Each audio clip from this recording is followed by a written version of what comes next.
श्री कृष्ण गोविंद हरे मुरारी, हे नाथ नारायण वासुदेव।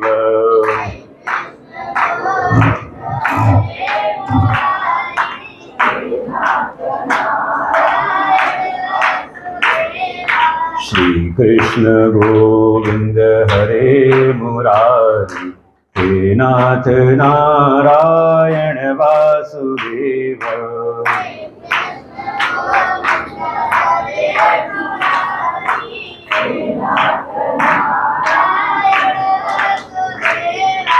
हे नाथ नारायण वासुदेव, हे नाथ नारायण वासुदेव।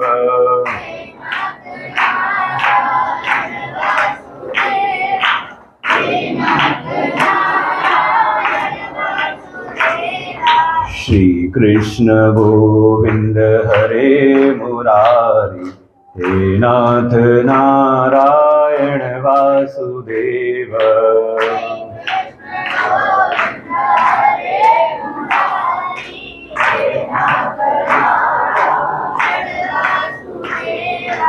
प्रेम से बोल सच्चिदानंद भगवान की, श्री राधा कृष्ण भगवान की, राजा रामचंद्र भगवान की, हनुमान जी महाराज की, श्री सद्गुरुदेव भगवान की।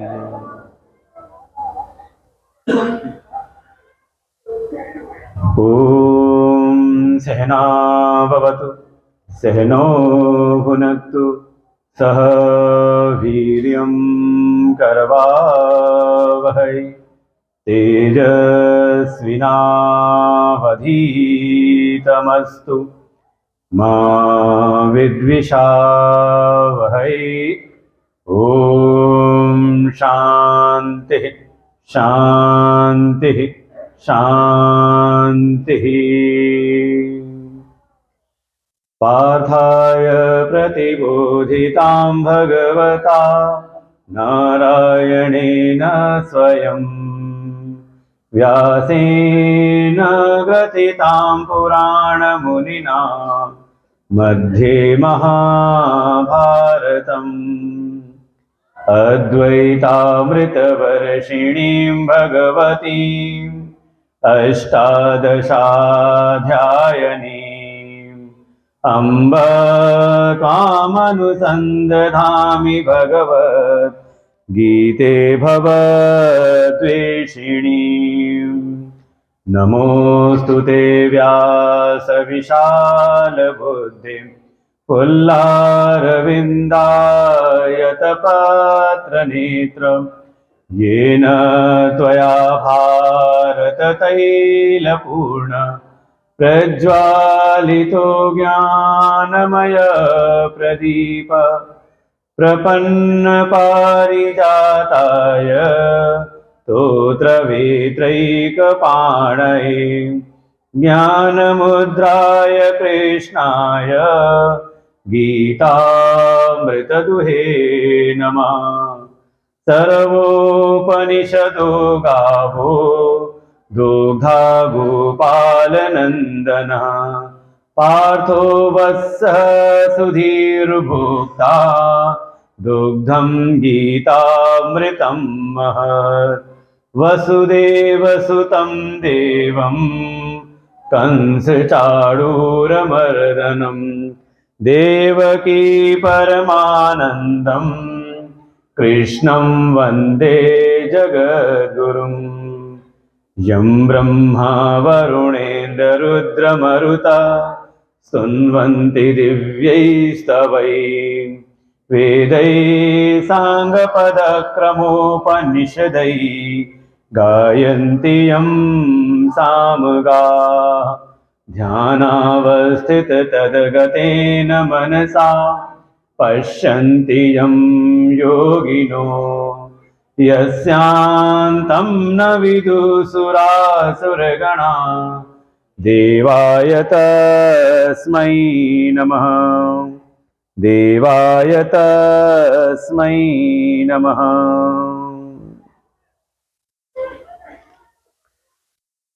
छठे अध्याय के श्लोक का पाठ करते हैं। श्री भगवानुवाच अनाश्रितः कर्मफलम् कार्यं कर्म करोति यः स सन्न्यासी च योगी च न निरग्निर्न चाक्रियः यं सन्न्यासमिति प्राहुः योगं तं विद्धि पाण्डव न ह्यसन्न्यस्तसङ्कल्पो योगी भवति कश्चन आरुरुक्षोर्मुनेर्योगम् कर्म कारणमुच्यते योगारूढस्य तस्यैव शम कारणमुच्यते यदा हिनेन्द्रियार्थेषु न कर्म स्वनुसज्जते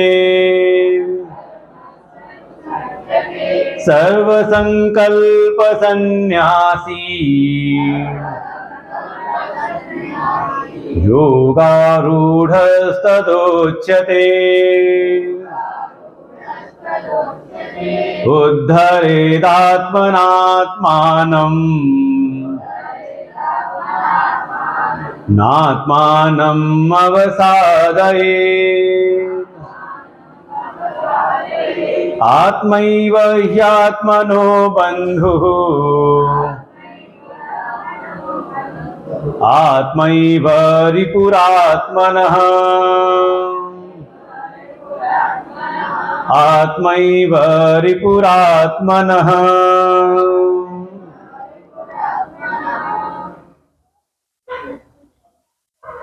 आनंद कंद सच्चिदानंद परात्पर ब्रह्म आश्रम के अधिष्ठात्र श्री राधा कृष्ण भगवान, उनके चरणों में कोटशः नमन वंदन। परमात्मा के विभिन्न स्वरूप प्रातः स्मरणीय परम श्रद्धेय परम वंदनीय अर्चनीय अनंत श्री भूषी सदगुरुदेव भगवान, मंच पर विराजमान परम श्रद्धेय परम आदरणीय परम वंदनीय श्रोत्री ब्रह्मनिष्ठ स्वामी श्री ब्रह्मेशानंद जी महाराज, विधान सत्संग आश्रम लखनऊ आश्रम के प्रबंधक पूज्य गुरुदेव भगवान के ही परम कृपा पात्र परम श्रद्धेय स्वामी श्री रामानंद जी महाराज, लखनऊ से ही उनके कार्यों में सहयोग करने वाले पूज्य गुरुदेव भगवान के परम कृपा पात्र परम श्रद्धेय आदरणीय स्वामी श्री अमित चैतन्य जी महाराज, इस प्रज्ञानंद सत्संग आश्रम की समस्त क्रियाकलापों का प्रबंधन कर रहे परम श्रद्धेय आदरणीय स्वामी श्री चैतन्य जी महाराज, विद्यालय के आचार्य बटुक विप्र ब्रह्मचारी, समद भगवत भक्त एवं इस सभागार को अपनी उपस्थिति मात्र से ही कृपा करने वाले, अनुग्रहित करने वाले सभी संतों के चरणों में कोटशः नमन वंदन। महाराज जी ने बड़ा अच्छी एक बात कहकर बताई आप सबको, और कम से कम हृदय के भीतर थोड़ा सा उत्साह तो आ जाए कि गीता पढ़ने का भी एक फायदा है, अगर आप न भी समझ पाओ तो भी। और केवल इसी गीता में ही, बाकी गीताएं बहुत सारी हैं। महाभारत में 18 गीताएं हैं, रामचरितमानस में आपने 7 गीताओं का श्रवण किया है पूज्य गुरुदेव भगवान के श्रीमुख से। उन सभी गीताओं में सबसे सिरमौर है श्रीमद् भगवद गीता। जो श्री से युक्त है और जो इसका अनुशीलन करता है, इसका श्रवण करे, इसका पाठ करे, तो वो भी श्री से युक्त हो जाता है। और देखिए, यही इस श्रीमद् भगवद गीता की फलश्रुति भी बताई है। यत्र योगेश्वरः कृष्ण यत्र पार्थो धनुर्धर तत्र श्री विजयो भूतिर नीतिर मतिर मम। भगवान इस बात को बिल्कुल स्पष्ट रूप से कह देते हैं। इस गीता में कहा गया कि सब संपदाएं, भौतिक संपदाएं, सारे ऐश्वर्य उसको प्राप्त हो जाते हैं जो श्रीमद् भगवद गीता की शरण में रहता है। इसीलिए पूज्य गुरुदेव भगवान की, श्री राधा कृष्ण भगवान की हम सब पर परम अनुग्रह, करुणा, कृपा है कि हम श्री गीता जयंती महोत्सव को हम सब मना रहे हैं और उसके अंतर्गत श्रीमद् भगवद गीता का हम श्रवण कर रहे हैं। तो श्री की आवश्यकता है कि नहीं? धन चाहिए कि नहीं? ऐश्वर्य चाहिए कि नहीं? चाहिए। तो आओ फिर गीता में प्रवेश करते हैं।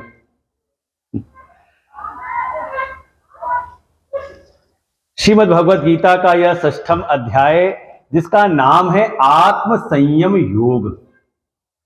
जगत में इस अध्याय का एक उपनाम ज्यादा विख्यात हुआ, ध्यान योग। इसके पूर्व प्रथम अध्याय का हमने चिंतन किया संक्षेप में, पहले, दूसरे, तीसरे, चौथे, 5वें अध्याय तक, जिसमें पहले अध्याय में अर्जुन के हृदय में विषाद उत्पन्न हुआ, दूसरे अध्याय में अर्जुन ने शरणागति ग्रहण की और भगवान से अपने मन की जो जिज्ञासा थी और जो उसके मन की एकमात्र आकांक्षा थी, जब व्यक्त किया तो भगवान ने उसको उपाय रूप में, जीवन के परम कल्याण के लिए उपाय रूप में निश्चित रूप से सांख्य योग का प्रतिपादन किया। और वो सांख्य योग में निष्ठा कैसे उत्पन्न हो, उसके साधन के रूप में कर्म योग की बात कही। और अर्जुन को आदेश क्या किया, संकेत बार बार किया कि अर्जुन तू कर्म कर। और इसके बाद अर्जुन के मन में पुनः प्रश्न आया कि जब कर्म से ज्ञान श्रेष्ठ है तो मैं सीधे ज्ञान में ही क्यों ना प्रवेश करूं। भाई, सबके मन में होता है। आप कोई मार्ग पूछो, कोई समस्या लेकर के आओ, हम आपको 2 रास्ते बता दें और बताते हुए ये संकेत कर दें कि ये जो दूसरा वाला बताया है ना, ये बहुत अच्छा है, लेकिन तुम जो है पहले वाले रास्ते पर जाओ। तो मन में कुछ होगा कि नहीं? मन के भीतर होगा ना। क्या होगा? एक व्याकुलता होगी कि प्रशंसा ज्यादा कर रहे हैं दूसरे वाले की, बड़ा अच्छा है, लेकिन मुझको कह रहे हैं कि तू पहले वाले पर जा। ऐसा क्यों? तो भगवान ने फिर कर्म योग की प्रतिष्ठा की तीसरे अध्याय में कि वास्तव में कर्म योग की अनिवार्यता क्यों है।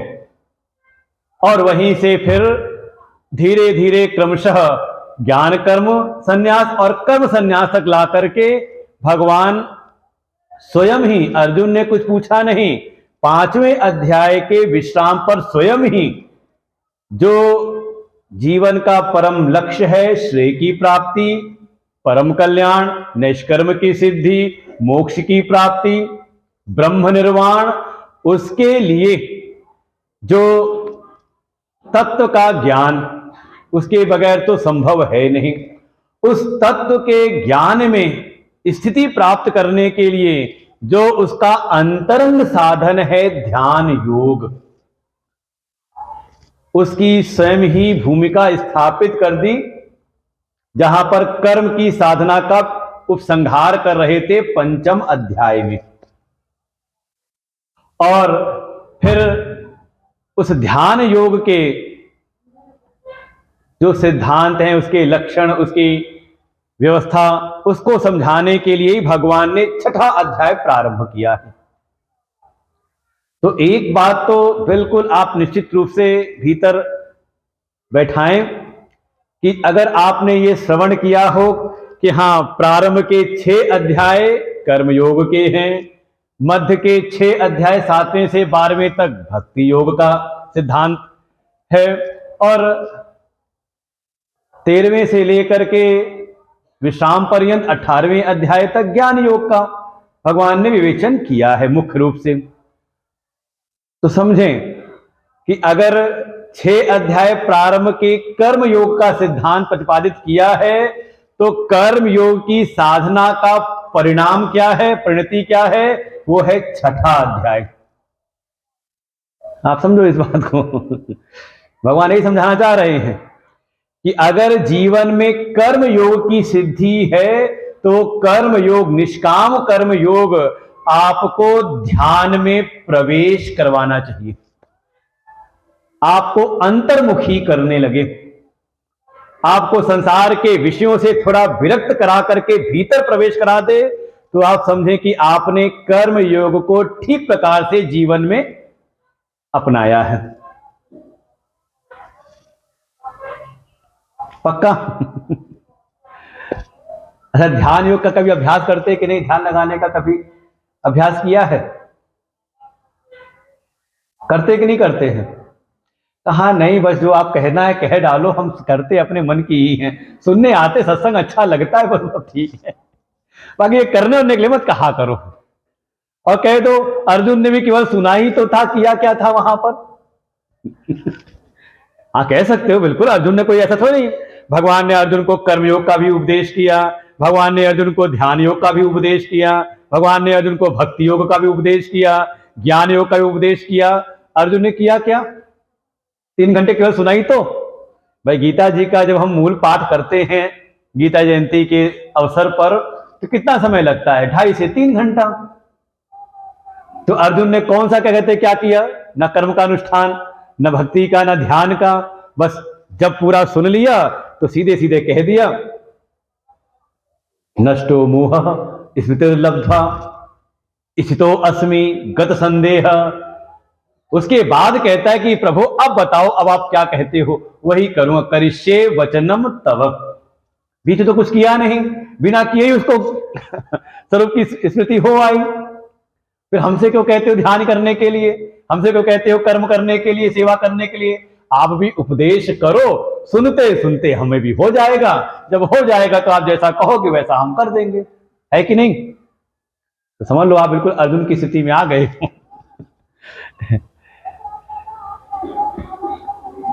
लेकिन कर्म की साधना का परिणाम यही है कि वो आपको, उसकी परिणति है कि वो आपको ध्यान योग में प्रवेश करा दे, अंतःकरण की शुद्धि करा करके थोड़ा संसार के विषयों से रुचि हटा करके थोड़ा भीतर प्रवेश करने के लिए आपको प्रेरित करे। तो समझे कि हाँ, अब आपके जीवन में कर्म योग की स्थापना हुई है। इसीलिए भगवान ने बिल्कुल स्पष्ट रूप से जो तत्व ज्ञान है, जो परमार्थ ज्ञान है, उसका अंतरंग साधन स्थापित किया ध्यान योग को, और इस ध्यान योग में जो ले जाने वाला, जो उसका ध्यान योग का जो बहिरंग साधन है कर्म योग, उस कर्म योग की महिमा को स्थापित करने के लिए कि कोई सोचे कि हमें कुछ करना न पड़े और सब हो जाए, तो बड़ा मुश्किल है। भगवान से संकेत 3 अध्याय में भी कहा था, जब अर्जुन ने कहा कि कर्म क्यों करूं, तो भगवान ने वही कह दिया था, न कर्मणाम अनारंभात नैष्कर्म्यम पुरुषोष्णुते। बिना कर्म का आरंभ किए कोई नैष्कर्म की, कर्म शून्यता की स्थिति प्राप्त कर ले, बड़ा मुश्किल है। और लिए हुए कर्म का कोई त्याग कर दे बिना ज्ञान के, तो वहां पर भी उसको सिद्धि की प्राप्ति संभव नहीं है। न च संन्यसनात् एव सिद्धिम समधिगच्छति। तो उस सम्यक ज्ञान का अंतरंग साधन है ध्यान, और ध्यान का बहिरंग साधन है, अर्थात ध्यान में प्रवेश कराने का जो साधन है वो है कर्म योग। और जो कोई इस कर्म योग में स्थित हो तो भगवान उनकी स्तुति करते हैं। ऐसा मत समझना कि आप ही भगवान की पूजा पाठ करते हो, आप ही भगवान को क्या कहते हो हाँ, भगवान को आप ही मनाते हो। भगवान भी भक्त की स्तुति करते हैं। कहीं सुनी कि नहीं भगवान के द्वारा की गई स्तुति? तो गुरुदेव भगवान से सुना हो, अरण्य कांड सुना हो, तो जो नवधा भक्ति का उपदेश है शबरी माँ को जो दिया, तो क्या उनको कोई उपदेश किया था? उपदेश करने के बाद जो बात कही वो बड़ी विचारणीय है कि सब उपदेश करने के बाद कहा इन 9 भक्ति में से किसी के भीतर एक भी हो जाए तो वो तो मेरा कृपा पात्र हो जाता है, मुझको प्राप्त कर लेता है। और शबरी माँ को क्या कहते हैं? सकल प्रकार भगति दृढ़ तोरे। तो जब पहले से उनके भीतर है तो दृढ़ता से सारे साधन हैं भीतर, तो वास्तव में उनकी वो स्तुति कर रही है। अरे भगवान ने खुद कहा भी, गीता जी में आपने पढ़ा होगा, ये यथा माम प्रपद्यन्ते ता तथैव तथा एव भजामि अहम। भगवान कहते हैं मैं भी भजन करता हूं।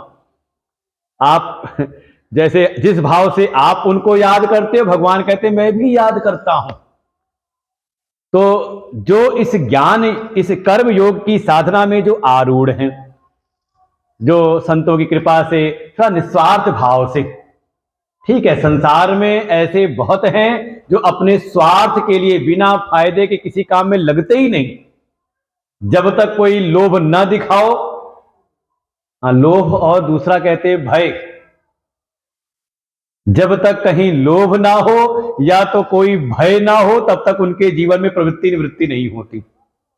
और अगर इतने मात्र से ही उसके जीवन में प्रवृत्ति निवृत्ति हो रही है कि कुछ फायदा देख करके वो काम में लगता है या डर देख करके वो किसी पाप से विरत होता है, तो समझ ले फिर उसकी स्थिति, वो जो खूंटे पे बंधा रहता है ना, उससे ज्यादा अभी उसकी स्थिति नहीं हुई है कि नहीं? थोड़ा हमारे अपने विवेक की महिमा हो, थोड़ा समझ हमारी बढ़े, थोड़ा निस्वार्थ भाव आए, और वही है कर्मयोग। और इससे ज्यादा करके कुछ है नहीं।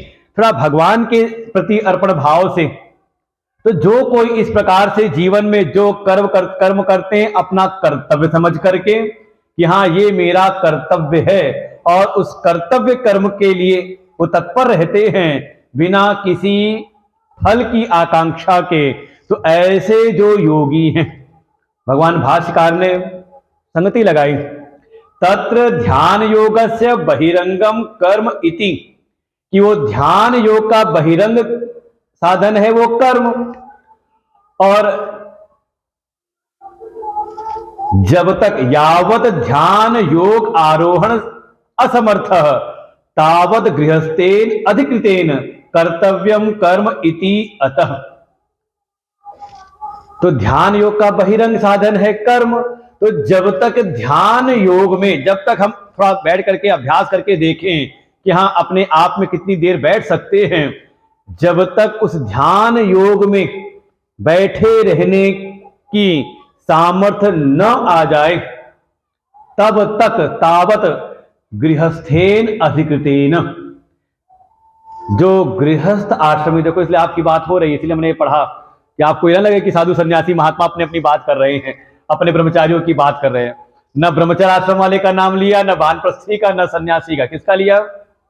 कहा जो अधिकारी गृहस्थ हैं, जो धर्म पूर्वक अपने कर्तव्य का निर्वहन कर रहे हैं। किस लिए? कि हाँ थोड़ा हम भी ध्यान योग में आरूढ़ होने की सामर्थ्य प्राप्त कर लें। ऐसे जो गृहस्थ, जो कर्म योगी हैं, भगवान उनकी स्तुति करते, अतः तत्स्तौति, उनकी भगवान स्तुति के द्वारा ये 6ठा अध्याय प्रारंभ कर रहे हैं। इसलिए इस अध्याय में अर्जुन ने कुछ पूछा नहीं है, भगवान ने स्वयं ही इस अध्याय को प्रारंभ किया। किस रूप में? कहा जो भी अपने वर्ण आश्रम के अनुसार अपने गृहस्थ आदि कर्तव्यों में जो लगे हुए हैं, कर्तव्य कर्म में लगे हुए हैं, बहुत ज्यादा फलाकांक्षा की इच्छा से नहीं, अपना कर्तव्य है भगवत अर्पण भाव से उन सभी कर्तव्य कर्मों का जो निर्वहन कर रहे हैं, भगवान ऐसे उनको एक नाम दिया कि कौन है? कहा वो योगी है। देखो गीता जी को समझना, वो मैंने कल भी संकेत किया था गीता जी में 2 ही विद्याएं बताई गई हैं। लोकेस्मिन् द्विविधा निष्ठा पुरा प्रोक्ता मया नघ, ज्ञान योगेन सांख्यानाम कर्म योगेन योगिनाम। 2 ही निष्ठा बताई गई है, 2 ही प्रकार का विधान बताया है। एक है ज्ञान निष्ठा, जिसके द्वारा साक्षात श्रेय की प्राप्ति हो जाती है, जीव का परम कल्याण मोक्ष की प्राप्ति हो जाती है, और उसका उपाय रूप में कर्मयोग, अधिकारी के अनुसार 2 ही बताए गए हैं। तो एक जो ज्ञान में स्थित हो गए तो वास्तव में जो वही समझ लो पक्के रूप में वही सन्यासी हैं, जो उस आत्मज्ञान में स्थित हो गए। हाँ, सिद्धांततः बाकी जो लक्षण सन्यास है, परंपरागत सन्यास है, उसकी बात नहीं हो रही यहां, क्योंकि अभी कहीं ना कहीं मन में हो जाएगा कि भगवान जो कुछ बातें कहेंगे तो उसको अन्यथा न ले जाएं। ये ना समझ लें कि भगवान यहां पर जो लक्षण रूप में सन्यास लेकर के यहां विद्यमान है तो उनकी कहीं उपेक्षा कर रही है। वो एक अलग, वो है हमारी परंपरा के अनुसार जो उस ज्ञान के लिए सन्यास के मार्ग पर आरूढ़ हो गए हैं, उनकी भी वही महिमा है। जैसे कोई कंपटीशन पास करके मेडिकल कॉलेज में दाखिला किसी को मिल जाए तो क्या कहते हो उसको? दाखिला लेने मात्र से ही क्या कहते हैं, उसका नाम बदल जाता है, कहते डॉक्टर साहब आ रहे हैं। कहते कि नहीं कहते? डॉक्टर साहब बैठे हैं सब सामने अभी कुछ पढ़ा नहीं उसने, अभी ना तो सुई देखी ना कोई और आला वाला देखा, लेकिन केवल दाखिला हो गया, उसका नाम आ गया कि मेडिकल कॉलेज में नाम आ गया उसका। क्या कहते हो उसको? कहा डॉक्टर। कहा नाम आ गया है, उसमें आ गया है, तो अब एक दिन डॉक्टर बन ही जाएगा। समझना इस बात को। अभी हुआ नहीं लेकिन कह दिया। तो ऐसे ही तो उसको जो भी कर्तव्य बुद्धि से अपने कर्मों को कर रहा है उसको ही नाम दिया योगी। वो कर्म योग के मार्ग का अनुयायी है, और जो सब कर्मों से निवृत्त हो गया उसको, अर्थात अपने आत्म स्वरूप में स्थिति प्राप्त कर ली, तो आत्मा ही परम सन्यासी है। तो उसको नाम दे दिया सन्यासी। तो अब स्तुति किसकी कर रहे हैं? कहा जो कर्म के मार्ग में लगे हुए हैं उनको नाम दिया योगी। वो योगी कैसा है? तो कह रहे हैं सन्यासी। वो योगी सन्यासी के जैसा है। किस कारण से? कौन सा योगी सन्यासी है? तो कहते हैं ऊपर की लाइन में, यह कार्यम कर्म करोति, जो अपने कर्तव्य कर्मों को करता है। कार्यम कर्म के अंतर्गत आप समझ लें कौन कौन से आ जाएंगे कर्म? तो आपके नित्य नैमित्तिक उपासना, और जैसी कह दिया अनाश्रिता कर्म फलम, तो काम कर्म किनारे हो गए। तो जो उसके नित्य नैमित्तिक उपासना कर्म है उनको जो कर रहा है, कैसे? कर्म फल की आकांक्षा से नहीं, कर्म फल का आश्रय लेकर के नहीं कि मैं ये करूंगा तो इसका ये फल होगा, इस भाव से नहीं, कर्म फल का आश्रय लेकर के नहीं, बल्कि कर्म फल से अनाश्रित होकर के। आश्रय उसका कर्म फल में नहीं है।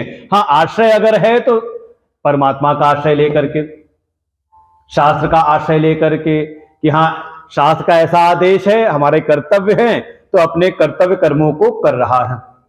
कर्म फल से अपने मन को हटा करके जो अपने नित्य नैमित्तिक उपासना इत्यादि कर्मों को, जो नियम पूर्वक काम्य कर्म का यहां निषेध कर दिया, ऐसे जो कोई भी करता हुआ अपना जीवन निर्वहन कर रहा है वो योगी, वो सन्यासी के समान ही है। स सन्यासी च योगी च न निरग्ने न चाक्रिय। केवल वही सन्यासी नहीं है, मतलब ये एक प्रकार से इसे कहते ना कि अरे क्या बात कहते हो, अरे हनुमान जी ने नहीं कहा जाकर के प्रात लई जो नाम हमारा तही दिन ताहि न मिलई आहार। ऐसा है पक्का कि अगर सुबह सुबह हनुमान जी का नाम ले लो तो? अरे हमारे हनुमान जी बड़ा काम करते हैं। अरे हमारे आश्रम का ही बड़ा काम करते हैं, सेवा में लगे रहते हैं हमारे महाराज जी के साथ में। हो सकता है कभी ना कभी आपके दरवाजे की घंटी बजती हो और दरवाजा खोलो तो कौन आ गए? तो हनुमान जी आ गए। हुआ है कि नहीं आपके साथ? और साथ में महाराज जी रहते हैं, हमारे संस्था के, हमारी समिति के महामंत्री हैं, तो पहुंच जाते हैं हनुमान जी। तो क्या ऐसा है कि आप सुबह सुबह सुंदरकांड का, हनुमान चालीसा का पाठ करो, दिन भर कुछ खाने को ना मिले? ये कहते हैं ना कि किसी को प्रोत्साहित करने के लिए कि अरे क्या बात कहते हो, हमारा तो कोई नाम ले तो भोजन नहीं मिलता और तुम तो तब भी भगवान की बड़ी उपासना कर रहे हो। तो इस प्रकार से इसे कहते कैमुतिक न्याय के आधार पर केवल वो नहीं जिसने अग्नि का त्याग कर दिया है, भाई सन्यास की परंपरा में सन्यास लेने के उपरांत का वो अग्नि का त्याग कर देता है। अग्नि के साथ में जो उसके भी जो कर्तव्य कर्म हैं उनका भी वो त्याग, भाई अपना पिंडदान कर दिया तो भाई आप लोग अपने पूर्वजों का, पितरों का करते हो और सन्यास लेने के पहले वो अपना ही पिंडदान कर देता है। तो जब पिंडदान कर दिया तो उसके लिए फिर कोई सांसारिक पारिवारिक कोई कर्तव्य रहे नहीं, तो उसके जीवन में अग्नि का और कर्तव्य कर्मों का त्याग हो जाता है। तो कह रहे केवल वही सन्यासी नहीं है, वो योगी भी सन्यासी के ही समान है, जो जीवन में अपने कर्तव्य कर्मों को, अपने नित्य नैमित्तिक उपासना कर्मों को करता तो है लेकिन फल पर आश्रित रह करके वो नहीं करता। ऐसे भगवान कहते हुए इस अध्याय का प्रारंभ करते हैं और वही बात आपकी स्तुति करते हुए, जितने भी यहां पर आप सब आए हुए हो, निरंतर भगवान की सेवा करते हुए, गुरुदेव की सेवा करते हुए, आश्रम की सेवा करते हुए, अपनी जो भी यथायोग सामर्थ्य है वो थोड़ा इन सेवाओं में समर्पित करते हुए अपने कर्तव्य कर्मों का, अपने पारिवारिक सामाजिक कर्तव्यों का जो वहन कर रहे हैं। वास्तव में आप सब योगी हो और आप सब सन्यासी हो, बस लगे रहना, पीछे मत हट जाना।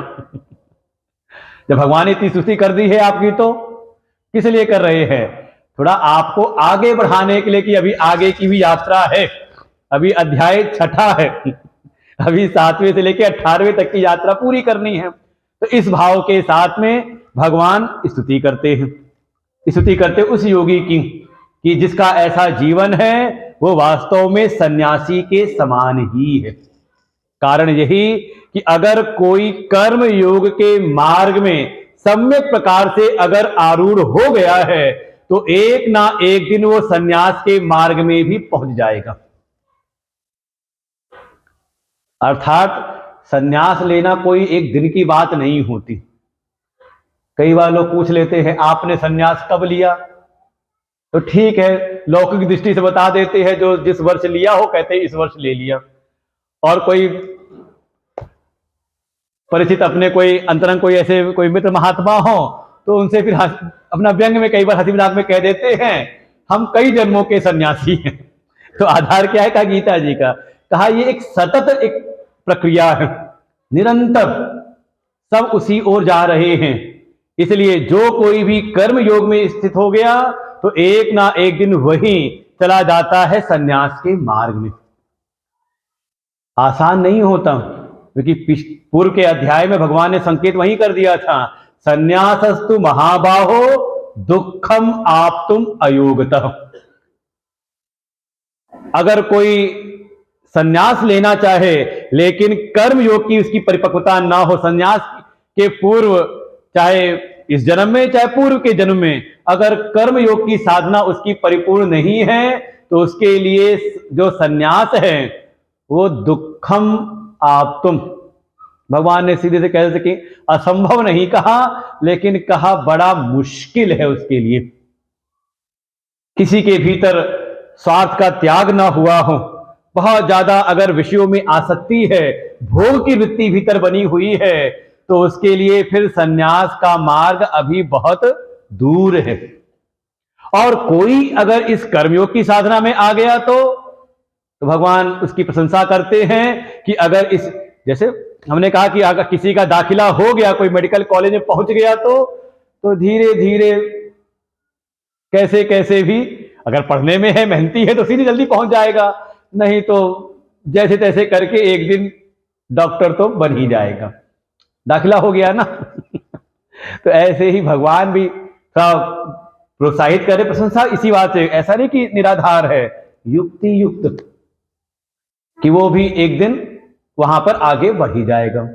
और उसी को जो प्रतिज्ञा वाक्य रखी उसका हेतु देते, ऐसा क्यों, दोनों में क्या साम्यता है, किस कारण से साम्यता है। दूसरा श्लोक पढ़ते, यम संन्यासमिति प्राहुः योगम तम विद्धि पांडव न ह्यसन्न्यस्त संकल्पो योगी भवति कश्चन। यम संन्यासमिति प्राहुः योगम तम विद्धि पांडव न ह्यसन्न्यस्त संकल्पो योगी भवति कश्चन। यम संन्यासम इति, जिसको संन्यास कहते हैं उसी को ही, तम विद्धि योगम, उसी को तुम योग जानो। हे अर्जुन, क्यों? क्योंकि असन्न्यस्त संकल्प योगी न भवति कश्चन, क्योंकि संकल्प का त्याग किए बिना कोई योगी नहीं बन पाता, नहीं बनता। बिल्कुल सीधी बात उन्होंने कही। इस तरह से हेतु दिया कि सामता कैसे है, कि जिसको हम सन्यास कह रहे हैं उसी को योग भी जानो। क्यों? क्योंकि बिना संकल्पों के त्याग के कहा कोई योगी नहीं बनता। तो सामता कैसे हुई? तो देखो, दो प्रकार के मान भीतर रहते हैं, एक है कर्तृत्व का मान और दूसरा है भोक्तृत्व का मान। एक है भोक्तापन और दूसरा है कर्तापन। हर क्षण अपने मन के अनुकूल, अरे कई बार ऐसा होता होगा, महात्मा अगर प्रवचन भी सुनाए तो हमारे अनुसार, हमें जो अच्छा लगे, होता है कि नहीं? ऐसा मन बना के तो नहीं आए थे, जैसा वो वाले महाराज जी सुनाते थे वैसे ही सुनाए, मन में लेके नहीं आए इच्छा ऐसी, ऐसा ही, ऐसा होगा तो हम सुनेंगे, नहीं होगा तो फिर नहीं आएंगे कल से। क्या हुआ, कोई एक शोभनतम, कोई एक बात मन में बना करके आए ना। इसलिए महाराज जी ने बड़ा अच्छा संकेत किया कि दार्शनिकों ने सबको समेट दिया केवल 5 विषयों में ही। संसार के जितने भी भोग हैं उन सबको 5 में ही समेट दिया, शब्द, स्पर्श, रूप, रस और गंध। ऐसा सुनने को मिल जाए, ऐसा देखने को मिले, ऐसा सूंघने को मिल जाए, ऐसा स्पर्श मिल जाए, ऐसा खाने को मिल जाए, प्रसाद बढ़िया हो, खबर फैल जाए वहां बड़ा अच्छा प्रसाद मिलता है, तो हो सकता है भीड़ बढ़ जाए सत्संग में। कहीं सत्संग बड़ा अच्छा हो, संगीत संगीत मिलता हो, तो हो सुनने की इच्छा वाले, है कि नहीं? तो कहीं ना कहीं भोक्तापन भीतर रहता है, अपनी वासना के अनुसार भोग की इच्छा। तो एक तो ये भीतर मान है, और दूसरा है कर्तृत्व का मान, कर्तापन।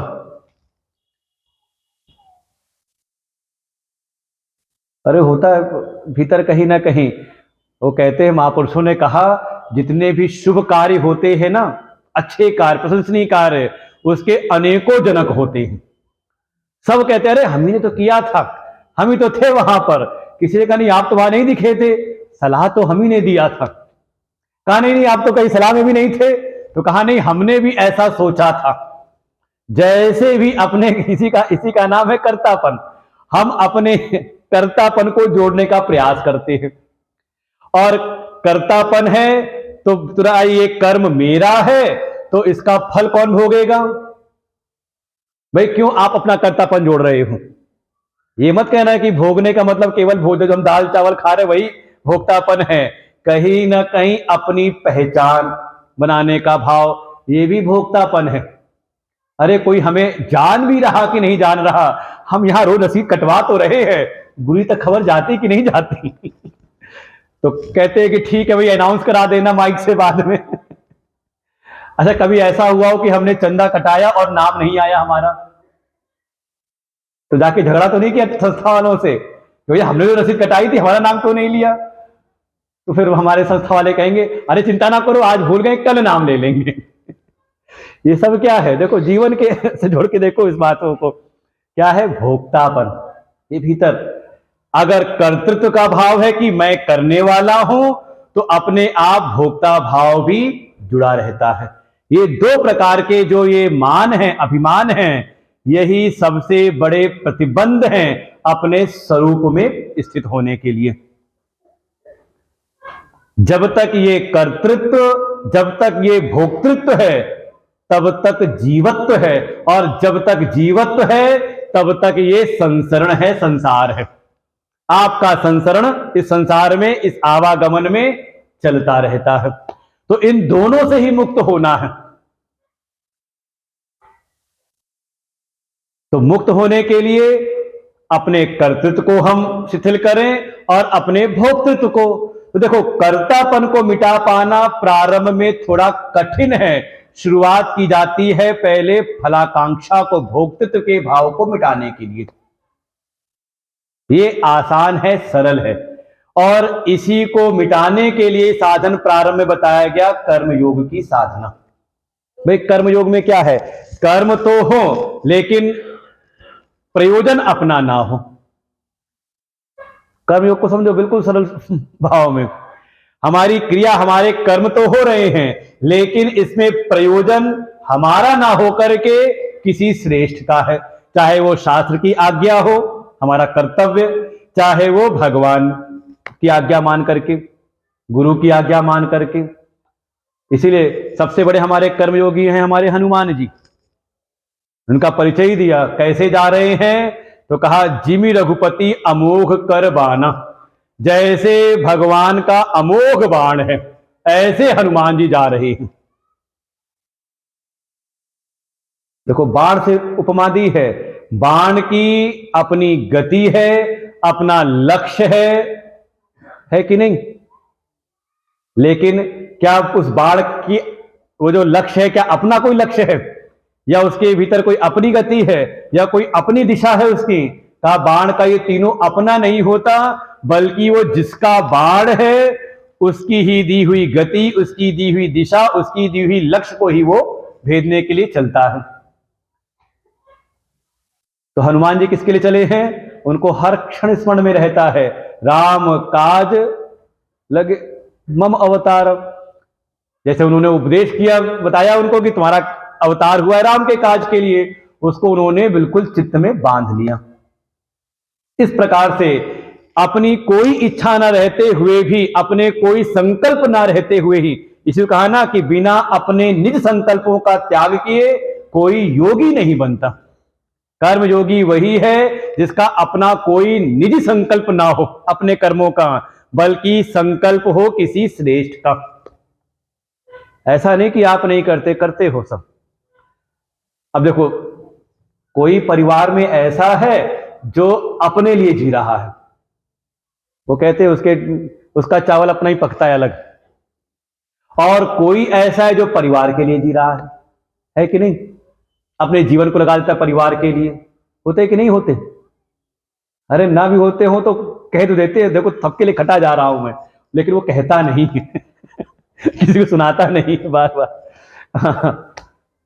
कोई अपने लिए, कोई परिवार के लिए अपने संकल्पों का त्याग कर दिया, कोई अपने परिवार के लिए, कोई समाज के लिए, है कि नहीं? कोई केवल अपने समाज के लिए, कोई राष्ट्र धर्म के लिए। देखो हो रहा है। तो यही अपने व्यष्टि संकल्पों को समष्टि के संकल्पों के लिए जब कोई विलय कर देता है तो वही बनता है योगी। भगवान ही कह रहे कि बिना संकल्पों का त्याग किए न ही असन्न्यस्त संकल्प योगी भवति कशन। अपने निजी संकल्पों को, अपने व्यष्टि संकल्पों का त्याग किए बगैर कोई योगी नहीं बनता। और सन्यास के लिए देखो, प्रारंभ की साधना है भोक्तित्व भाव को मिटाना, वो दे दिया कि योगी, इसलिए प्रारंभ की साधना कर्म योग की है। ये सरल है, सहज है। और जब कोई ऐसा करता है तो उसके भीतर दूसरी सामर्थ आ जाती है, वो है कर्तृत्व का त्याग। और पंचम अध्याय में इसका बार बार निरूपण किया है, कुर्वन्नपि। इसलिए गीता जी का जो कर्म सन्यासी है वो करते हुए बताया गया है। करते हुए भी भीतर भावना है कि वो कुछ नहीं करता।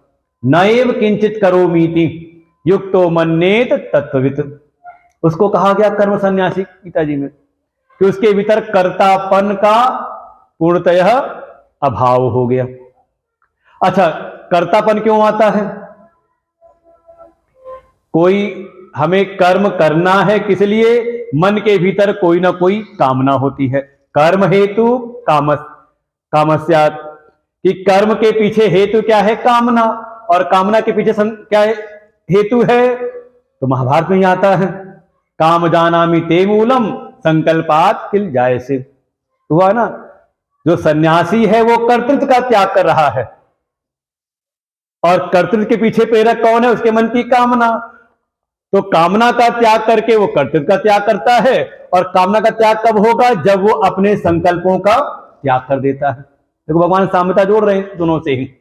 इसलिए भगवान कह रहे हैं कि जो ऐसा अपने संकल्पों का त्याग करने वाला है वो वास्तव में सन्यासी ही है। वो सन्यास के मार्ग में ही धीरे धीरे आगे गति कर रहा है, क्योंकि बिना अपने मन के संकल्पों का त्याग किए योग के मार्ग पे भी चलना मुश्किल है, और सन्यास की तो बात ही क्या कही जाए। इसलिए दोनों में बड़ी साम्यता है। अब इसके बाद भगवान आते हैं इस अध्याय में, कहते हैं कि जो मुख्य बात जो इस अध्याय में है कि दो मार्ग हैं, एक है कर्म का, एक है ज्ञान का। एक है प्रवृत्ति का, दूसरा है निवृत्ति का। कब हम समझें कि अब हमें निवृत्ति की ओर जाना है, या ये जो प्रवृत्ति का मार्ग है, जो कर्म का मार्ग है, कब तक हमें कर्म के मार्ग में लगे रहना है, कब तक कर्मयोग की साधना करनी है, और कब हमें निवृत्ति की ओर जाना है। कुछ होना चाहिए ना, कोई विभाजन हम समझ सके, संकेत। तो भगवान अब उस बात को यहां पर स्थापित करते हैं। तीसरा श्लोक, आरुरुक्षोर्मुनेर्योगम कर्म कारणमुच्यते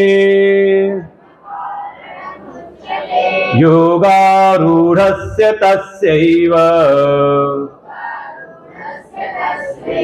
शमः कारणमुच्यते। आरुरुक्षोर्मुनेर्योगम् कर्म कारणमुच्यते योगारूढ़स्य तस्यैव शमः कारणमुच्यते।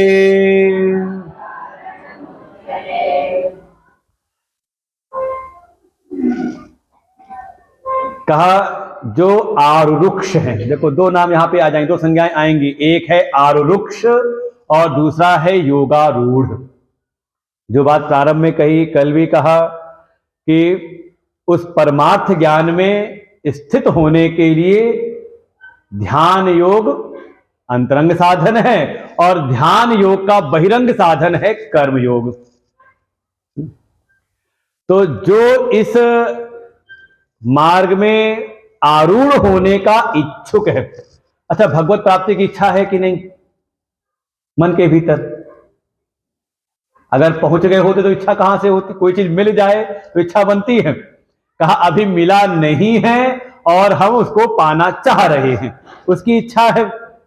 मोक्ष प्राप्ति की इच्छा, भगवत प्राप्ति की इच्छा, अरे कुछ नहीं हम भी सिद्ध हो जाए, कुछ होने की इच्छा भीतर है। तो जब तक उसको नाम दिया आरुरुक्ष,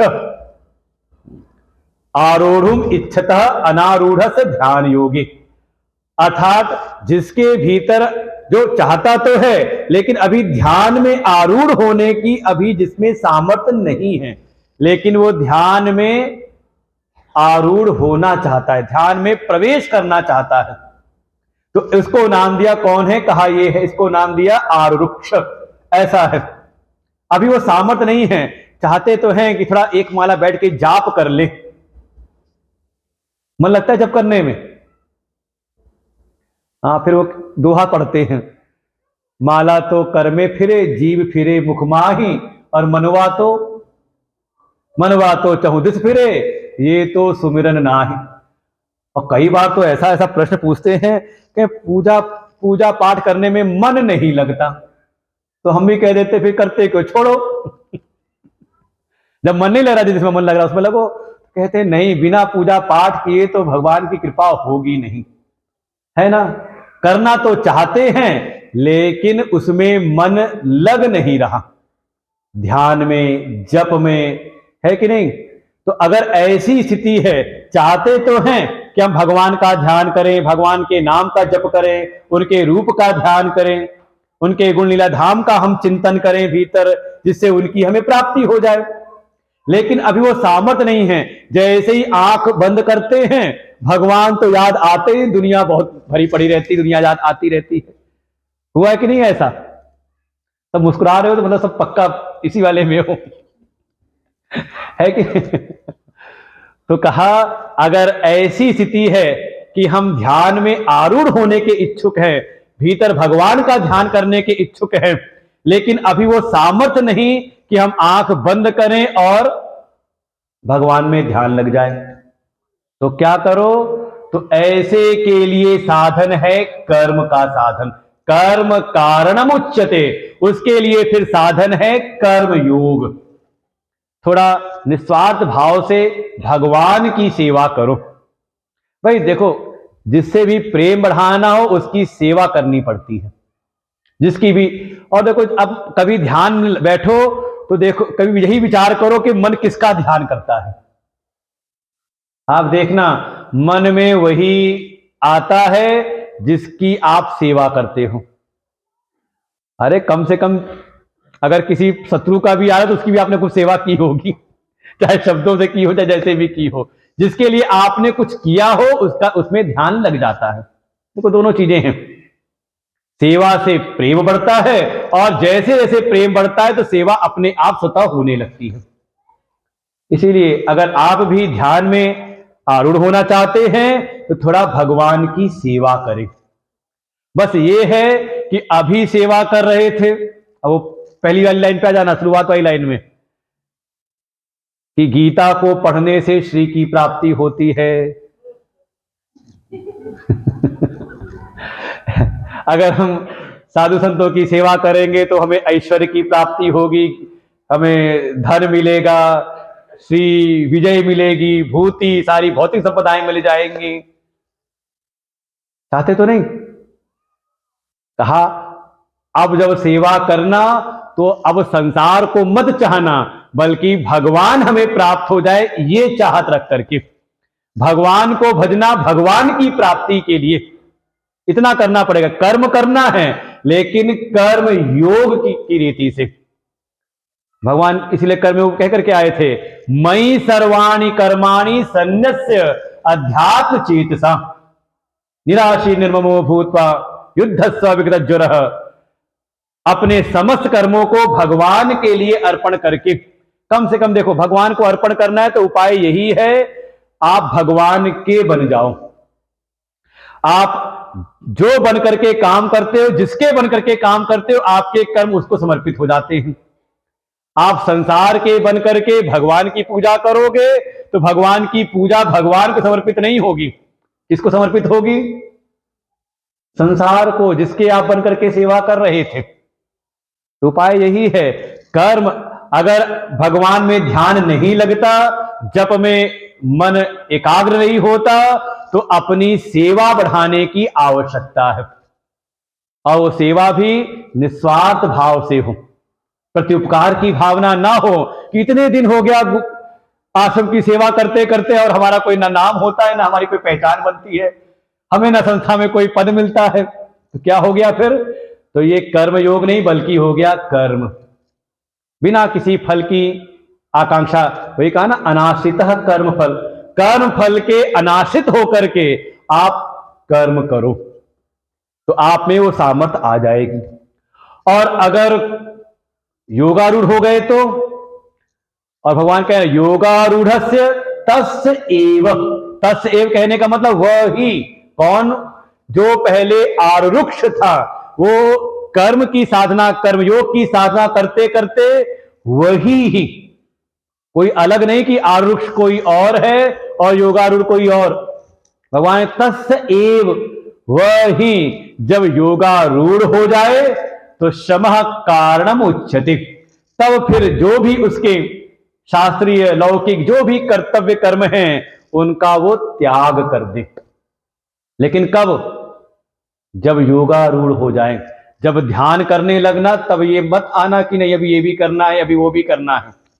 अगर भगवान की प्राप्ति में दृढ़ता है निश्चय में, तो फिर ध्यान करने बैठ जाओ, सब एक बार किनारे करके, बस छोड़ दो भगवान के ऊपर, सब काम हो जाएगा। तो इसीलिए तो ये विभाजन बताया कि अगर इच्छा है और ध्यान में अभी स्थिति नहीं हो रही तो क्या करो? अपनी सेवा को अपने जीवन में कर्म करो, लेकिन योग की रीति से, भगवत अर्पण भाव से अपनी सेवाओं को बढ़ाओ।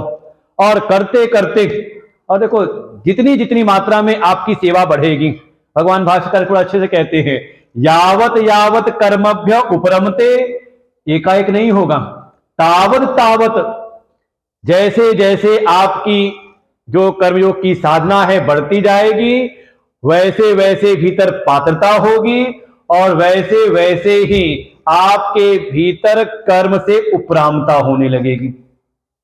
और एक समय बिना आयास के ही आपका जो चित्त है, आपका जो मन है, वो भगवान में स्थित हो जाएगा, वो हो जाएगा एक झटके में। लेकिन धीरे धीरे, इसीलिए बहुत धैर्य चाहिए साधना के मार्ग में, एकाएक नहीं कि बस। कई बार होता है कि आए गुरु से मंत्र लिया, कुछ दिन जप किया, कुछ दिन सेवा की आकर के मंदिर में, अरे कुछ हुआ नहीं, चलो अब कोई और धाम देखें, कोई और बाबा जी को देखें। का धीरे धीरे, शनई शनई, धीरे धीरे होगा। जैसे जैसे आपके भीतर कर्म की उपरामता होती जाएगी अंतःकरण शुद्धि द्वारा, वैसे वैसे ही आपका अंतर भीतर जगत में प्रवेश भी होता रहेगा और एक दिन बिल्कुल आप अपने परमात्मा में ही, उसके ध्यान में आप स्थित हो जाओगे।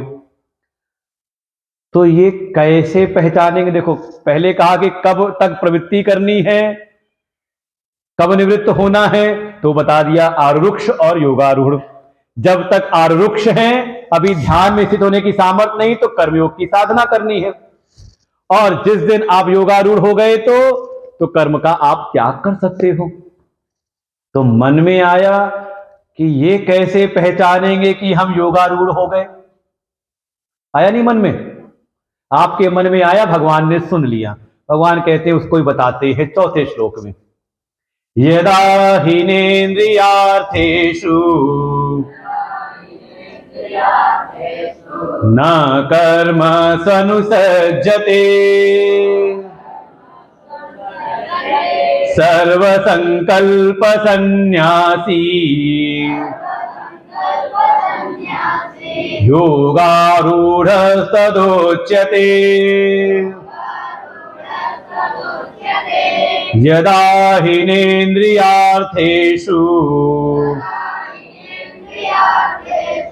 न कर्म सनुसज्जते सर्वसंकल्प सन्यासी योगारूढ़ तदोच्यते।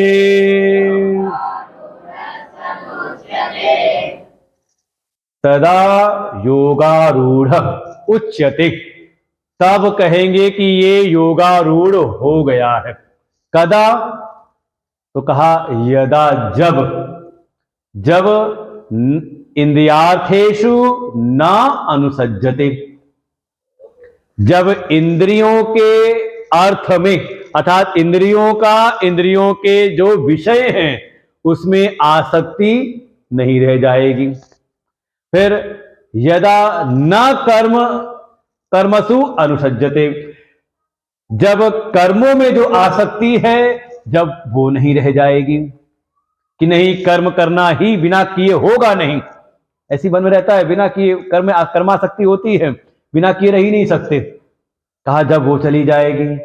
और सर्व संकल्प सन्यासी, अब जीवन में कोई संकल्प उठता ही नहीं, क्योंकि जो प्राप्त करना था लक्ष्य की प्राप्ति हो गई और उससे श्रेष्ठ कुछ है ही नहीं। भगवान बार बार यही तो कहते हैं, मत पराह, मुझसे पर कोई है ही नहीं, मुझको ही सबसे श्रेष्ठ मान करके। जब उनकी प्राप्ति हो गई तो जब जो प्राप्त करना था जीवन में वो प्राप्त हो गया, तो अब संकल्प किसके लिए? तो सर्व संकल्प सन्यासी, अब कोई संकल्प रहा नहीं। जब ये तीन चीजें भीतर आ जाएं तो समझ लो अब आप हो गए योगारूढ़। इसीलिए देखें, ये प्रवृत्ति से कर्म के मार्ग से उपराम हो पाना ये सबके बस की बात नहीं है। जब ये स्थिति हो जाए, क्योंकि अब इसी को उल्टी तरह से देख ले तो कि अगर आपका मन प्रवृत्ति में है तो कभी भी प्रवृत्ति में जाए तो प्रवृत्ति के यही तीन हेतु बनते हैं। कहीं ना कहीं भीतर विषयों की आसक्ति है, वही शब्द स्पर्श रूप रस गंध के रूप में आप संसार को चाहते हो, तो अब विषयों में आसक्ति है आपकी, विषयों से प्रीति है, विषयों में रुचि है, तो आप लग जाते हो किसी ना किसी कर्म में। अच्छा, कुछ न चाहो और कर्म करो, हो सकता है कोई चाहत ही ना हो, कुछ चाहिए ही नहीं, कोई तो कहते हैं जो मिल जाए तो ठीक है। तो कहा कहीं ना कहीं भीतर विषयों के प्रति जो आसक्ति है इंद्रियों की, कहा उसके कारण आप प्रवृत्ति में लग जाते हो। दूसरा, कहीं ना कहीं भीतर कर्मों के प्रति आसक्ति, और देखो सबके मूल में है विषयासक्ति ही।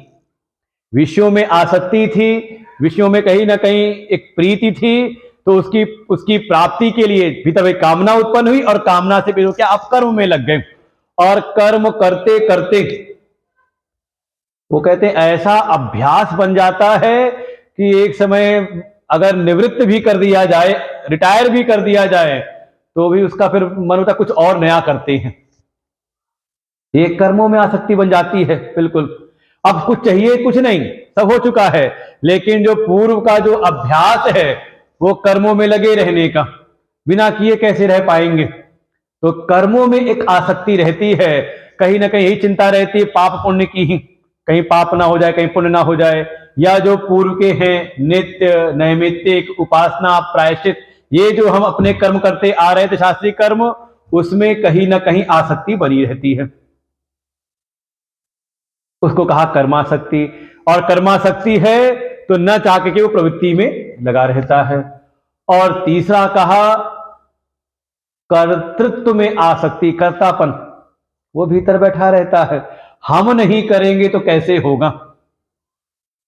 और कई बार वो गुरुदेव सुनाते हैं कि कहीं जंगल में कहीं एक समय भंडारा, भोज भंडारा था, और उस जो राजा थे उसे सबको भंडारा निमंत्रण भेजा, सब आए, एक प्राणी नहीं आए अपने कुल परिवार के साथ में। खुजवाया भाई कहाँ है, जब सब गए राजा के सेवक लोग, तो देखा वो कुल परिवार साथ छिपकली जो थी वो छत पे टंगी हुई थी। उन्होंने कहा तुम आए नहीं भोज में?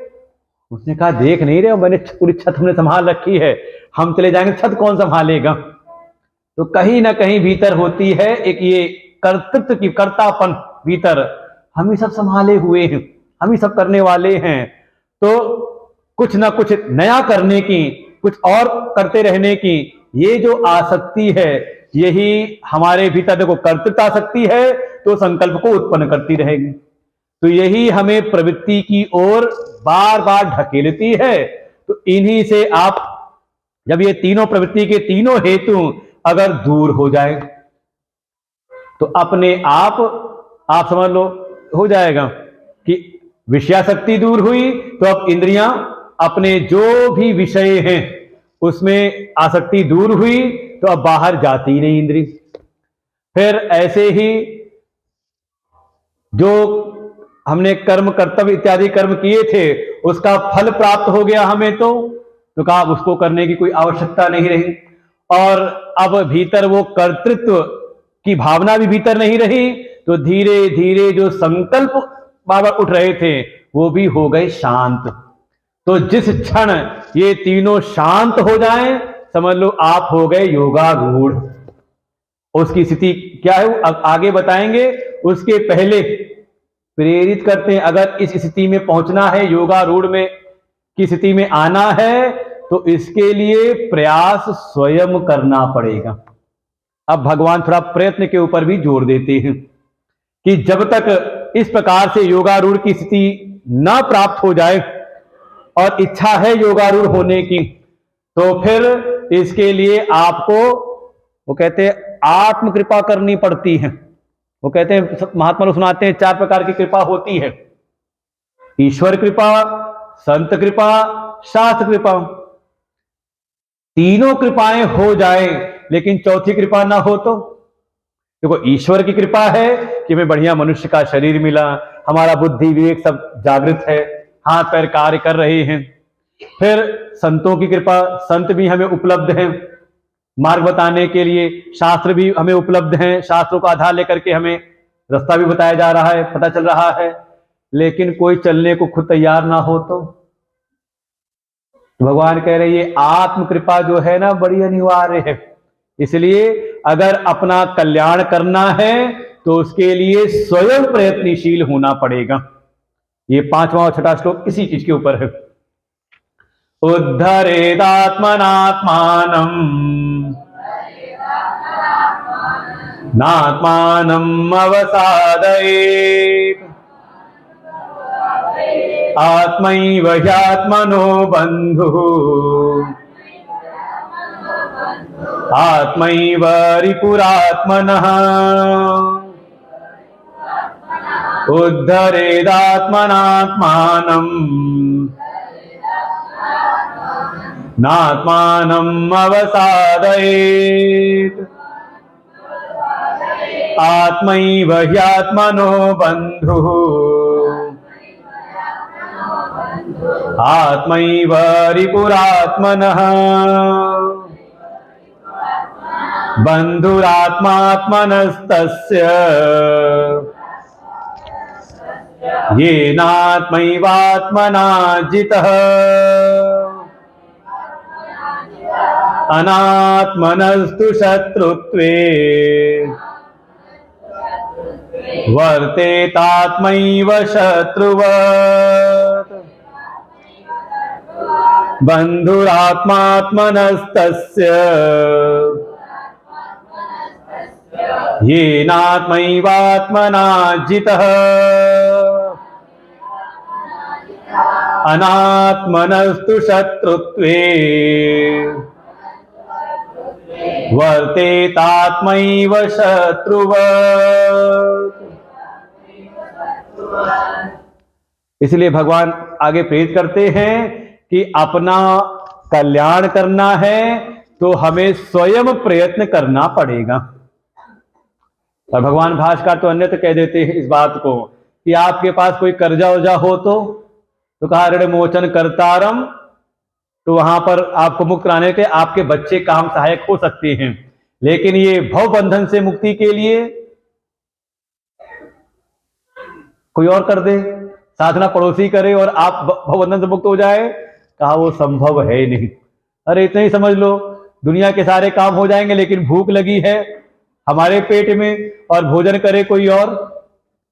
किसी को आप नियुक्त कर लो अपने काम के लिए कि हमारे सारे काम तुम कर लिया करो, भोजन भी तुम ही कर लेना, भोजन करे कोई और, पेट भूख हमारी मिटेगी। तो ऐसे ही अपने अगर कल्याण के लिए, अपने भव बंधन से मुक्ति के लिए प्रयास भी हमें स्वयं करना पड़ेगा। इसलिए भगवान बिल्कुल स्पष्ट रूप से कहते हैं उद्धरेत आत्मना आत्मानम। इसलिए उस योगारूढ़ की स्थिति में अगर प्रवेश करना है, अपना आत्म कल्याण करना है, तो स्वयं के द्वारा ही अपना उद्धार करो। भगवान भास्कर बड़ा सुंदर कहते हैं तत् उद ऊर्ध्वम हरेत, जैसे कहते हैं ना किसी का हरण कर लेना हो, तो कह रहे हैं अपने आप को थोड़ा, जो अपनी स्थिति है, तो कई बार क्या है, साधना या किसी भी कार्य में लगे रहने पर, साधना के मार्ग में लगे लगे कई बार क्या होता है कि हम एक स्थिति प्राप्त कर लेते हैं और उसी में संतुष्ट हो जाते हैं, कुछ और आगे बढ़ने का प्रयास नहीं करते, मन बता रहे बस बहुत हो गया। कह रहे अत उत ऊर्ध्वम, सदैव अपने आप को अपनी वर्तमान की स्थिति से थोड़ा ऊपर उठाते चलो, इतना हो गया थोड़ा और करना है। ये मत सोचना कि बस इतना कर दिया तो अब और क्या करने की आवश्यकता है, बिल्कुल नहीं। भगवान कह रहे हैं जो स्थिति है निरंतर अपने आप को, ठीक है कर्मयोग की साधना हो गई तो आगे भक्ति योग है, भक्ति योग सिद्ध हो जाए तो ज्ञान योग है। क्रमशः धीरे धीरे अपना उद्धार, अपने आप को ऊपर उठाने के लिए स्वयं ही प्रयत्नशील रहो। और अगर आप नहीं करोगे तो देखो स्थिति क्या है, ये जो विषयाशक्ति है, कर्माशक्ति है, कर्तृत्वाशक्ति है, इसी में एक आसक्ति और भी होती है। अगर आप अपना उद्धार नहीं करोगे, अपने आप को निरंतर आगे साधना के मार्ग में नहीं लगाए रहोगे, नहीं प्रयास करोगे, तो एक चौथी आसक्ति भीतर आ जाएगी, अकर्तृत्वाशक्ति, कुछ करने की आवश्यकता ही नहीं है। देखो यही है आपकी स्थिति है, देखो विषयाशक्ति है, कर्माशक्ति, कर्तृत्वाशक्ति है, इसमें कहीं ना कहीं भीतर हेतु है रजोगुण। तो हमें क्या करना है, क्रमशः ऊपर उठना है। रजोगुण में है तो उसको सत्वगुण में लेकर के आना है। लेकिन अगर आप प्रयास नहीं करेंगे तो संभावना ये है कि सत्वगुण प्रधान आप ध्यान योग में प्रवेश ना करें, शायद हो सकता है तमोगुण प्रधान निद्रा में प्रवेश कर जाए, तमस में आपका पतन न हो जाए। इसलिए भगवान कह रहे हैं कि अपने उद्धार के मार्ग में, अपने कल्याण के मार्ग में निरंतर स्वयं प्रयत्नशील रहो। ठीक है, किसी संत की, सदगुरुदेव की कृपा यही है कि वो हमें रास्ता दिखाए, हमें प्रोत्साहित करते रहे, लेकिन चलना स्वयं पड़ेगा। ये नहीं कि गुरुजी कृपा कर देंगे तो हो भी जाएगा। उनकी कृपा यही है कि आपको सत्संग मिले, आपको सही मार्ग मिल जाए, साधनों का आपको पता चल जाए, लेकिन उस साधन पर, उस मार्ग पर चलना हमें स्वयं पड़ेगा। और नहीं किया तो भगवान कह रहे हैं फिर आपका नीचे पतन हो जाएगा। इसलिए ना आत्मानम अवसादेत, अपने आप का पतन न कराएं। और नहीं तो इस संसार को देखें तो इस संसार में कोई आपका शत्रु और मित्र नहीं है आपके अतिरिक्त। आत्मैव ही आत्मनो बंधु, आत्मा ही अपना सबसे बड़ा बंधु है, हितैषी है, मित्र है, और आप ही अपने ही सबसे बड़े शत्रु हैं।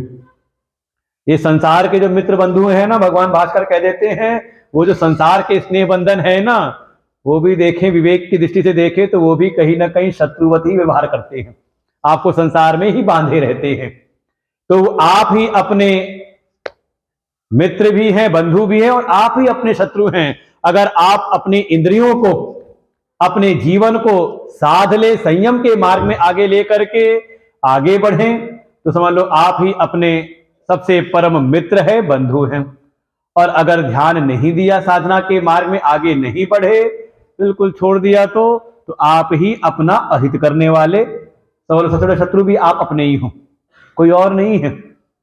ये अपनी जो इंद्रियां हैं यही शत्रुवत व्यवहार करती हैं जब ये बहिर्मुखता में लगी रहती हैं, और यही आपके भीतर जीती हुई हो जाए तो यही आपकी सबसे बड़ी मित्र है। और देखो संसार में सिद्धांत आप हर जगह लगा सकते हो। संसार की कोई वस्तु कह सकते हैं अच्छी ना बुरी है, आपको उसका प्रयोग सही आना चाहिए। उसका आप सही प्रयोग कर ले तो समझ लो आपका कल्याण है, और उसका प्रयोग ना आता हो या आप उसको कहीं किसी गलत चीज में लगा दो तो वही आपके लिए दुर्गुण के रूप में हो जाता है। इसीलिए पुनः उसी बात को कहा कि कौन अपना बंधु और कौन अपना शत्रु है, तो कहा बंधु आत्मा आत्मनः तस्य, ये वो स्वयं ही अपना बंधु है। कौन का येन आत्मा एव आत्मना जितः, जिसने स्वयं ही अपने आप को, स्वयं के द्वारा ही अपने आत्मा, अर्थात जिसमें अभी आत्म भाव है, किसमें, ये शरीर आदि में, ये जो कार कर्ण संघात है, इंद्रिय मन बुद्धि इत्यादि, जिसने इसको अपने वश में कर लिया है स्वयं के द्वारा ही, ये कोई और नहीं कराएगा। इसलिए कहा आत्मा एवं अपने आप का अपने द्वारा ही आत्मना, जो इसको संयमित कर लेता है, जीत लेता है, तो वास्तव में वही अपना बंधु है। और नहीं तो अनात्मनस्तु, अनात्मनस्तु कहते अनात्मना कहा तो कहा अजित आत्मना, जिसने अपने इस कारक संघात को, अपने शरीर को, अपने मन इंद्रिय इत्यादि को जिसने संयमित नहीं किया। वो कई बार होता है मन में ऐसा आता है जो मन को अच्छा लगे सो करो, ये आजकल ज्यादा फैल गया है समाज में। अच्छा, जो मन को अच्छा लगे वो करना चाहिए, या जो वास्तव में अच्छा हो उसमें मन को लगाना चाहिए। बच्चे को लगता है खेलने में अच्छा लगता है तो खेल में मन लगाए रखे, कहते नहीं चल पढ़ाई कर, पढ़ाई नहीं करेगा तो कैसे होगा, है कि नहीं। तो जिसमें मन, भाई मन को अच्छा लगता है, कहीं बाहर का भोजन जो है चटपटा खाने को मिल जाए तो मन बड़ा अच्छा लगता है, लेकिन समझदार होगा तो कहा नहीं, उसमें कहीं ना कहीं रोग आने का क्या आशंका है। अपने घर का हो भले बहुत चटपटा ना भी हो तो भी जीवन के लिए वो पुष्टिवर्धक है। तो यही समझ में आ जाए कि हम जहां चाहें वहां हमारे मन इंद्रियां लगे। इसी को देखते हैं, भगवान ने गोचारण किया। संसार में कोई ग्वाला है तो आगे आगे चलता है, गौएं उसके पीछे पीछे चलते हैं, और भगवान आकर के गोचारण करते हैं तो भगवान आगे आगे चलते हैं और गौएं उनके पीछे पीछे। यही सिद्धांत है। गोचारण मतलब ये इंद्रियां, जहां इंद्रियां जाएं वहां मैं चला जाऊं, तो कहा ये तुमको संसारियों जैसा है। साधक वो है कि जहां मैं चाहूं वहां हमारी इंद्रियां लगी। इसीलिए इधर भगवान गोचारण करते हैं और उधर प्रभु श्री राम है तो वो सेना बनाते हैं, संयमित करते हैं किसको, बानरों की। और बंदर को समझ लो बिल्कुल मन की चंचलता के समान है। तो ऐसे ही दोनों लीलाओं में भगवान संकेत यही करते हैं कि हम अपने मन अपनी इंद्रियों को संयमित करें, इसको इस पर अपना वश बना के रखें, जहां हम चाहें वहां वो लगे। और अगर ऐसा कोई कर ले तो कहा वही वास्तव में योगारूढ़ हो जाता है, जीवन का जो लक्ष्य है उसकी प्राप्ति कर लेता है। तो योगारूढ़ हो जाएंगे तो जीवन में कैसा क्या होगा, हमारा अपना जीवन भी, साथ में व्यवहार कैसा हमारा होगा। तो आगे के 3 श्लोकों में भगवान अब उस योगारूढ़ की स्थिति प्राप्त हुए जो हैं, उस योगारूढ़ की स्थिति में जिन्होंने उस परम लक्ष्य को, ज्ञान को प्राप्त कर लिया है, अब भगवान उसको दिखाते हैं 3 श्लोकों में। उसकी परिस्थितियों में कैसा उसका व्यवहार होता है, पदार्थों के प्रति उसका कैसा व्यवहार होता है, और संसार के जो प्राणी हैं उनके प्रति उसका कैसा व्यवहार होता है। वो लक्ष्य को फिर दिखा करके, उनके लक्षण दिखा करके, उसके बाद जो इस अध्याय का जो विषय है कि कैसे ध्यान योग करे, ध्यान योग की प्रक्रिया क्या है, ध्यान योग में कैसे हम बैठे, ध्यान योग के फिर फल क्या है, वो सारे लक्षणों को भगवान फिर उसके बाद प्रारंभ करेंगे। तो आज यहीं पर हम लोग विश्राम लेते हैं। तो ध्यान रखेंगे कि वो जो परमार्थ ज्ञान है, आत्मज्ञान है, उसके लिए ध्यान योग अंतरंग अनिवार्य साधन है। भगवान की प्राप्ति करनी है, अनुभूति करनी है तो ध्यान में प्रवेश करना पड़ेगा। और ध्यान में अगर प्रवेश करने की इच्छा है तो आपको कर्मयोग की साधना में भी लगना पड़ेगा, लेकिन फल की आशा को त्याग करके। हाँ, भगवान से कुछ फल मिलेगा तो ही पूजा करो, तो ठीक है, अभी आप कर्म के मार्ग में हो, ठीक है, भगवान की कृपा सब तो हमें प्राप्त हुआ है, उनकी सेवा के ऐसी करनी है हमें बिना कुछ चाहे ही, तो आप हो जाओगे कर्मयोग के मार्ग में। तो धीरे धीरे आप आगे बढ़ते रहोगे। ओम पूर्णमदः पूर्णमिदं पूर्णात् पूर्णमुदच्यते पूर्णस्य पूर्णमादाय पूर्णमेवावशिष्यते। ओम शांति शांति शांति।